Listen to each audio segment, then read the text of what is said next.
السلام عليكم، كي دايرين؟ لاباس عليكم؟ بخير. كنتمنى تكونوا في صحه جيده وانتم كتشوفوا الفيديو ديال اليوم. اليوم ان شاء الله شاركت معكم هاد الوصفات. هذا هو الشكل النهائي ديالهم. كنتمنى انهم ينالوا الاعجاب ديالكم، وما تنساوش تخليو ليا لي جيم ديالكم والتعاليق ديالكم. ومرحبا بالناس الجداد اللي انضموا معنا للقناه. وبلا ما نطول عليكم ونخليكم مع المقادير وطريقه التحضير وفرجه ممتعه.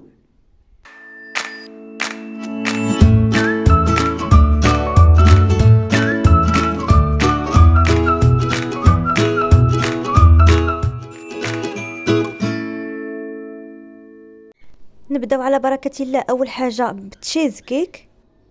خديت هنايا كميه ديال البسكويت تقريبا 200 غرام. ديروا نتوما اي بسكويت متوفر عندكم، ومن الاحسن الا كان ديال الكاكاو. انا عندي هذا ابيض، ولكن غادي نزيد ليه معلقه صغيره ديال الكاكاو المور باش يعطيني اللون اسود. صافي غادي نطحنو مزيان. من بعد ما طحنته غادي نبدا نضيف الحليب شويه بشويه، وانا كنطحن حتى كيتجمع ليا داك البسكوي. وكيف ما سبق لي ذكرت لكم غادي نضيف معلقه صغيره ديال الكاكاو المور غير باش يعطيني داك اللون اسود. نتوما الا عندكم البسكوي ديال الشوكولاط بلا ما تحتاجوا انكم تضيفوها. صافي من بعد ما تجمع ليا الخليط بديت كنضيف الحليب بالتدريج حتى ولا ليا على هذا الشكل هذا. خديت هنايا واحد المولي ضروري خاصو يكون كيتحل بحال هكا. غادي ندير فيه داك البسكوي كامل وغادي نقادو بواحد الكاس. من بعد ما قديته كامل غادي نخليه على جنب وندوزو باش نقادو الطبقه الثانيه. خديت هنايا نفس الكاس اللي طحنت فيه البسكوي، غادي ندير فيه كاس ونص ديال الكريمه ديال الحلويات. نتوما الا عندكم كريم شونتي غبره ديروها، ديروا واحد الساشي وديروا معاه كاس ديال الحليب بارد. انا عندي الكريمه سائله درت كاس ونص. غادي نضيف عليهم 2 علب ديال الياغورت بيرلي.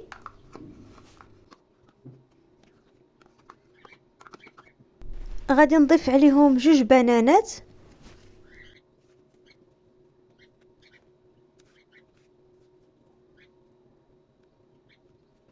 غادي نضيف عليهم 2 علب ديال الفلون ديال البنان.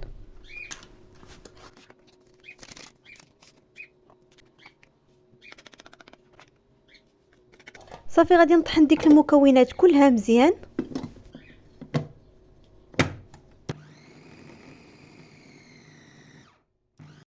صافي من بعد ما طحنتهم كيولي لي الخليط على هذا الشكل هذا، كيولي على شكل كريمي.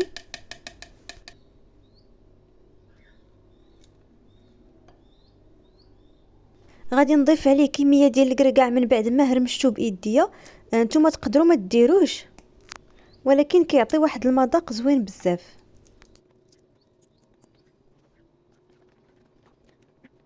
من بعد ما خلطته مزيان غادي نخويه فوق البسكوي وغادي نحاول نقاد ليه السطح ديالو. صافي وغادي ندخلها مباشره للثلاجه.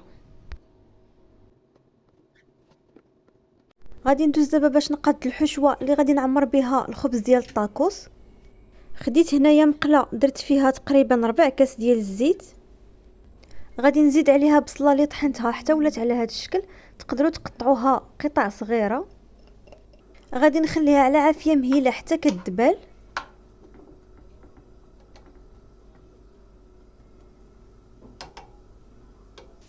من بعد ما تشحرت ليا البصله مزيان غادي نضيف عليها الكفته ديال الدجاج. تقدروا ديروا ديال لادانت اولا ديال اللحم اللي متوفر عندكم. غادي نضيف عليها كميه ديال الكفته ديال اللحم. نتوما تقدروا ديروا غير وحده فيهم، ماشي ضروري انكم ديروهم بجوج.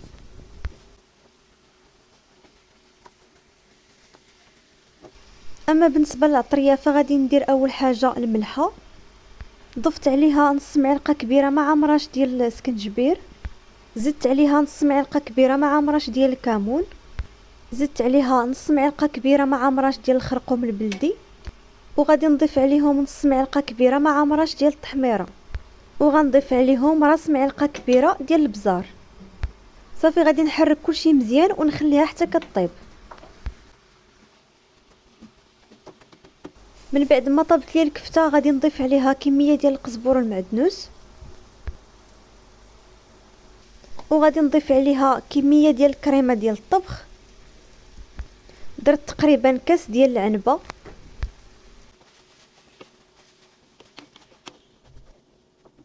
وغادي ندير كميه ديال الفرماج احمر. تقدروا نتوما تضيفوا اي فرماج متوفر عندكم.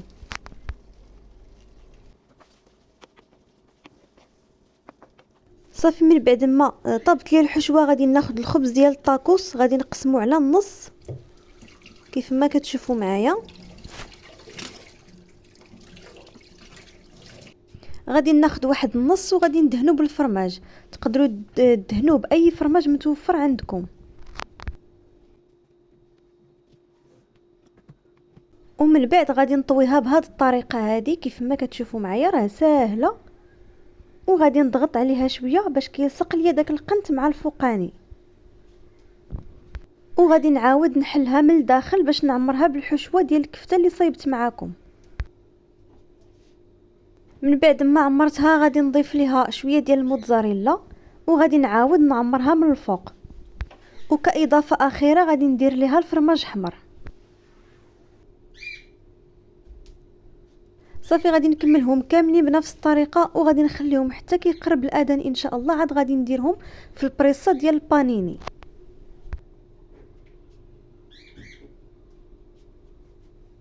ندوزو دابا باش نقادو العجينه ديال البيتزا. عندي هنايا 250 غرام ديال الدقيق الفورس و250 غرام ديال الفينو.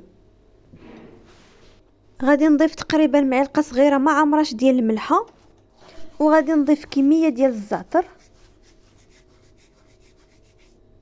وغادي نضيف معلقه كبيره ديال الخميره ديال الخبز، وغادي نجمع العجينه ديالي بالماء دافي.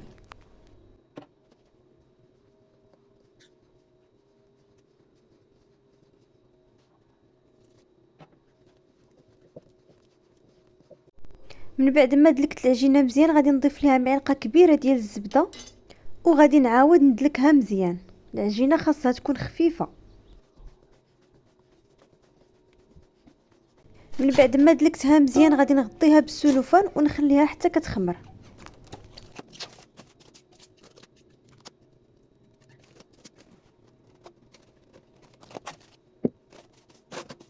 خليت العجينه ديالي على جنب. دابا غادي ندوز باش نقاد لاصوص. خديت هنايا 3 ديال المطيشات متوسطين اللي حكيتهم في الحكاكه الغليظه، زدت معاهم معلقه كبيره ديال المطيشه ديال الحك، وضفت معاهم نص معلقه صغيره ديال البزار، ضفت عليهم ربع كاس ديال زيت الزيتون،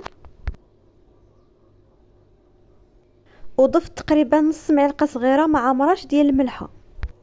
واخر حاجه غادي نضيفها هي معلقه صغيره مع مراش ديال الثومه بودر.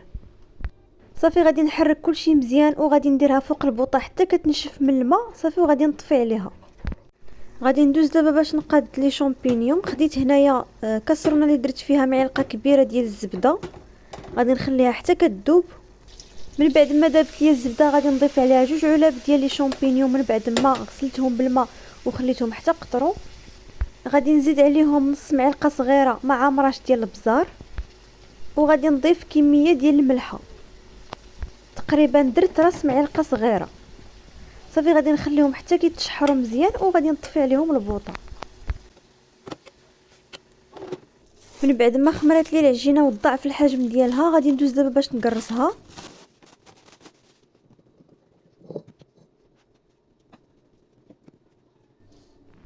غادي نرش كميه ديال الفينو وغادي نطلقها بالدلاك.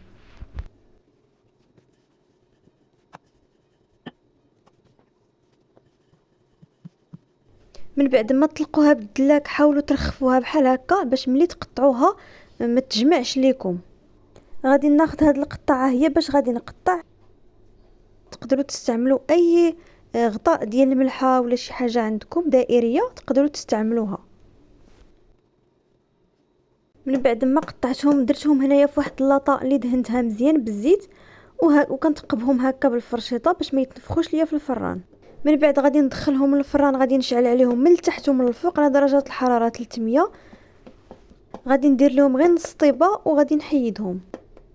صافي هنايا من بعد ما طيبت الكميه كامله اللي عندي راه خليتهم غطيتهم بواحد الزويف وخليتهم حتى قرب الاذان. عاد جيت هنايا كنعمرهم. اول حاجه غادي نديرها هي صوص طوماط، غادي ندير فوق منها الموتزاريلا، غادي ندير فوق منها لي شامبينيون اللي شحرنا في الزبده والملحه والبزار. نتوما الا ما بغيتوش ديروهم تقدروا ديروا بلاصتهم غير الفلافل الالوان. وغادي ندير فوق منه الكروفيت من بعد ما نقيته وغسلته مزيان.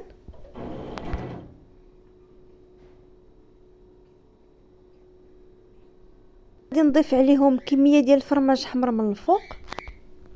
وبالنسبه للكروفيت راه ما شحرتوش، خليته هكاك خضر حيت اصلا هو دغيا كيطيب. واخر حاجه غادي نضيفها هي الزيتون كحل. صافي غادي نستمر حتى نعمرهم كاملين بنفس الطريقه، وغادي نرجعهم للفران. غادي نشعل عليهم من التحت ومن الفوق حتى كيتحمروا لينا من التحت وكيطيب لينا داك الكروفيت وكيذوب الفرماج. صافي وكنحيدوهم. وهذا هو الشكل النهائي ديال الطبيله ديال اليوم. كنتمنى انها تنال الاعجاب ديالكم. اول حاجه عندي هنايا هو بريريت ديال اتاي ضروري مع الفطور. وهذه هي البيتزا اللي شاركت معكم من بعد ما طابت. كتجي لذيذه بزاف ومختلفه على الطرق الاخرى اللي كنديرو.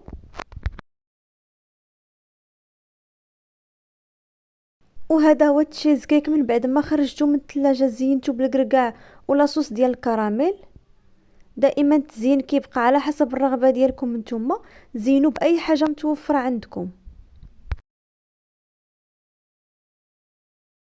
وهذا هو الخبز ديال الطاكوس اللي عمرنا. كيجي على هذا الشكل هذا، كيجيو معلكين من الداخل.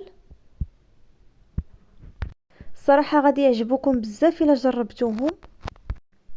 انا غادي نوريكم كيفاش كيجيو من الداخل. شوفوا معايا، ما كيجيوش ناشفين نهائيا. وكنتمنى ان هاد الوصفات ديال اليوم اللي شاركت معكم ينالوا الاعجاب ديالكم. وما تنساوش تخليوا لي ريجيم ديالكم والتعاليق ديالكم. ومرحبا بالناس الجداد اللي انضموا معنا للقناه.